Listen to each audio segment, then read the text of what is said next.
Assalamualaikum warahmatullahi wabarakatuh.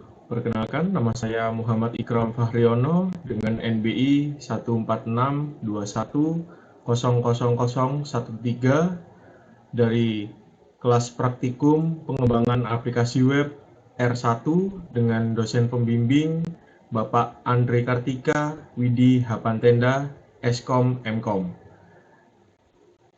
Di sini saya akan mempresentasikan hasil ujian saya praktikum pengembangan aplikasi web. Di sini aplikasi saya sudah memenuhi apa yang diinginkan oleh soal ujian praktikumnya. Yang pertama yaitu setiap produk harus memiliki nama produk, harga produk, dan foto atau ilustrasi atau gambar dari produk tersebut. Lalu di sini produk yang harus dimasukkan dulu ke dalam database terdapat 10, saya sudah memasukkannya. Di sini terdapat daftar produk, tambah produk, dan ubah produk. Langsung saja saya akan menjelaskannya. Di sini, ini merupakan aplikasi yang telah saya buat menggunakan Laravel. Saat akses pertama kali sebuah aplikasi saya, maka akan ditujukan ke halaman home-nya, yaitu list daftar. Di sini saya mengambil tema buku.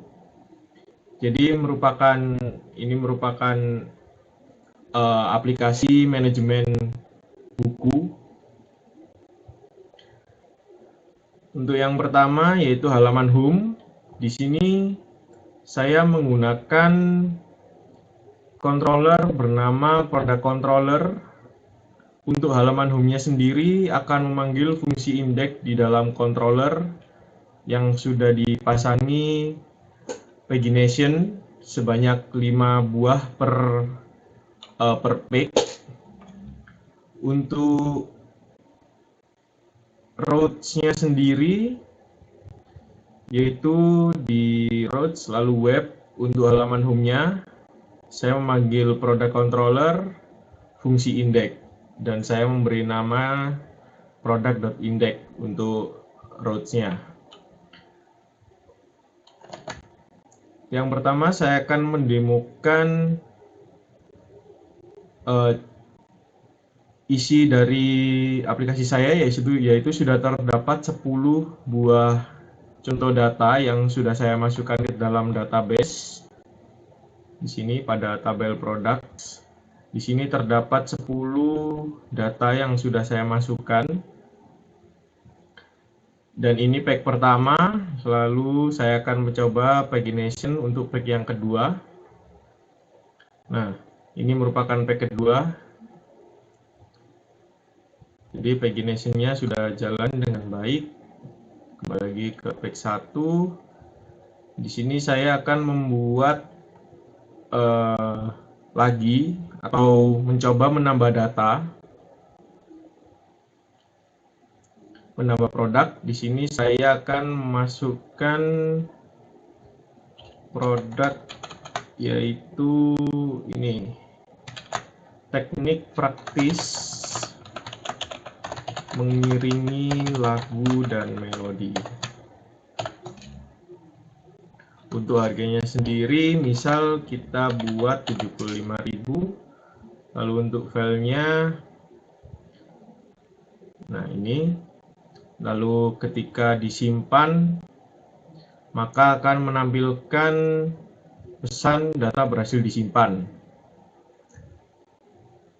Pastinya akan masuk ke yang terakhir. Nah, ini. Jadi data yang tadi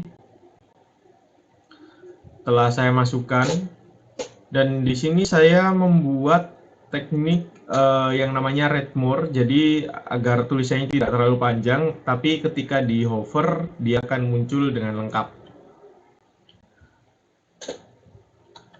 Di sini saya akan menampilkan view dari grid-nya sendiri. Untuk grid di sini saya menggunakan add.blade. Di sini saya mengextend layout.app yang telah saya buat menggunakan template. Lalu di sini tambah produk. Lalu di sini terdapat pengecekan jika saat menyimpan terdapat error. Lalu di sini terdapat inputan nama produk, harga produk, dan gambar produk.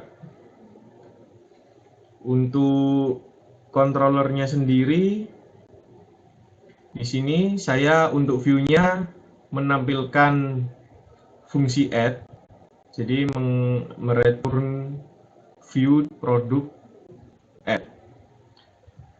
Lalu untuk penyimpanannya sendiri, di sini saya menggunakan fungsi create.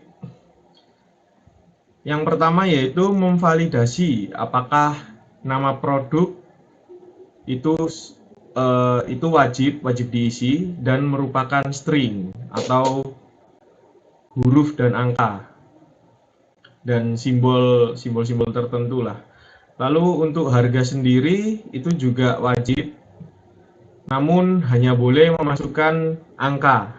Jadi di sini validation-nya menggunakan numerik. Lalu yang ketiga image, di sini juga wajib diisi. Formatnya harus image dan memes tipenya harus JPG, PNG atau JPEG. Lalu max ini untuk ukuran maksimum. Di sini saya mengesetnya 5 MB. Di sini saya memasukkan data tersebut ke dalam variabel data yang saya simpan dalam array. Lalu saya mengset jika terdapat uploadan file atau uploadan image yang tadi, maka akan melakukan pemindahan dari file yang upload ke dalam folder uploads, public upload, lalu produk. Lalu untuk namanya sendiri di sini saya menggunakan produk image, lalu str upper ini untuk menjadikan semua tulisan menjadi besar. Str slope ini digunakan untuk mereplace spasi, entah itu spasi atau apapun itu menjadi underscore. Jadi seperti penghubung. Lalu diberi random time. Lalu untuk request image get client ini merupakan ekstensi dari image tersebut. Di sini lalu saya menyimpannya ke dalam produk, model produk, create data. Jadi data tadi isinya sudah 3, nama produk, harga, dan image. Jika berhasil, maka dia akan kembali ke product index dengan pesan sukses, data berhasil disimpan. Jika gagal, maka akan redirect kembali ke halaman product index dengan pesan error, data gagal disimpan. Untuk modelnya sendiri, di sini saya memiliki model yang bernama produk. Untuk isiannya yaitu yang pertama fill-label adalah field yang wajib diisi atau yang boleh diisi. Di sini ada nama produk, harga, dan image. Lalu di sini saya juga menggunakan protected appends untuk memanggil atau untuk menambah atribut di modelnya yang bernama image URL untuk mengambil URL dari image yang telah saya buat tadi. Jadi di sini melakukan pengecekan jika image tersebut ada di folder public upload product, maka dia akan mereturn ini URL dari image tersebut. Lalu di sini juga terdapat migration atau migrasi yang telah saya buat untuk tabel products, yaitu nama produk merupakan string, harga merupakan integer, dan image merupakan string.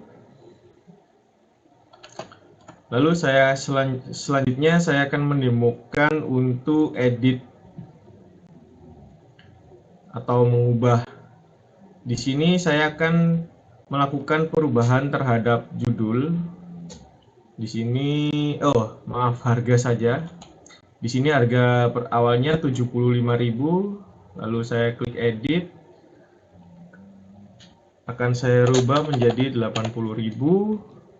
Sebenarnya semua bisa diubah, kecuali yang gambar produk. Jadi kalau misalnya ingin merubah gambar, maka ini boleh dipilih. Namun kalau tidak ingin mengubah, jadi tidak usah memilih gambar. Jadi setelah mengubah hal-hal yang lain, maka langsung disimpan. Maka gambarnya tidak akan berubah, namun yang lainnya berubah.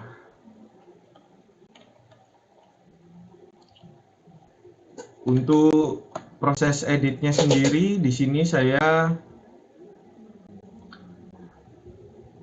memanggil fungsi di dalam controller, yaitu ada dua. Edit ini untuk view-nya, untuk form-nya, lalu yang update untuk aksi editnya atau menyimpan datanya. Saya akan tunjukkan controllernya.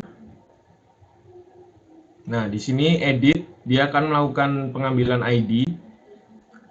Jadi find or fail itu akan mencari ID dari produk. Jika ID tersebut ditemukan, maka tidak akan terdapat error. Namun jika ID tidak ditemukan, maka akan terdapat error.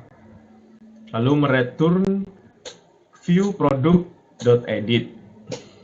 Untuk update-nya sendiri, ketika menyimpan dari data yang akan diedit, di sini saya menggunakan sama seperti create, yaitu validasinya. Cuma di sini bedanya untuk gambarnya sendiri, dia tidak langsung divalidasi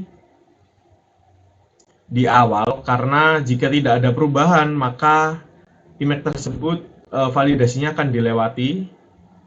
Jadi sini sama seperti fungsi edit yang tadi, dia akan mencari, jika ditemukan maka tidak akan terdapat error, lalu menyimpan variabel nama produk dan harga ke dalam variabel data. Lalu di sini melakukan pengecekan jika image tersebut mengalami perubahan atau ada file baru yang diupload, maka dia akan masuk ke dalam statement ini, yaitu yang pertama pengecekan memvalidasi jika image sama seperti yang create tadi, ukuran maksimal juga 5 MB, lalu melakukan pemindahan dari image yang telah di-upload ke dalam public uploads product. Lalu jika sebelumnya sudah terdapat gambar dan gambar itu di folder masih ada, dia akan melakukan penghapusan gambar yang lama dengan menggunakan fungsi unlink.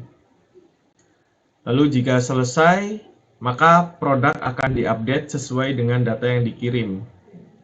Jika berhasil, maka akan mengembalikan pesan sukses, data berhasil diubah. Lalu yang terakhir di sini saya akan mendemokan untuk delete, yaitu hapus atau hapus. Ketika diklik, maka akan muncul konfirmasi apakah Anda yakin akan menghapus data. Jika dibatal, ya tidak terjadi apa-apa.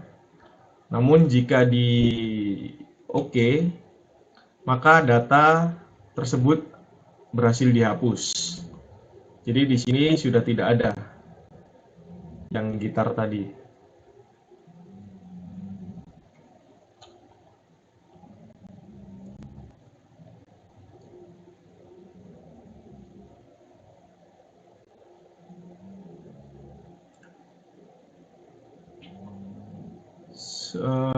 Untuk semua daftar produk sudah saya tampilkan menggunakan pagination yang pertama, lalu pagination yang lain, proses penambahan produk sudah, lalu proses ubah produk sudah. Saya kira sudah selesai semua. Sekian presentasi dari saya. Mohon maaf jika ada salah kata. Sekian. Assalamualaikum warahmatullahi wabarakatuh.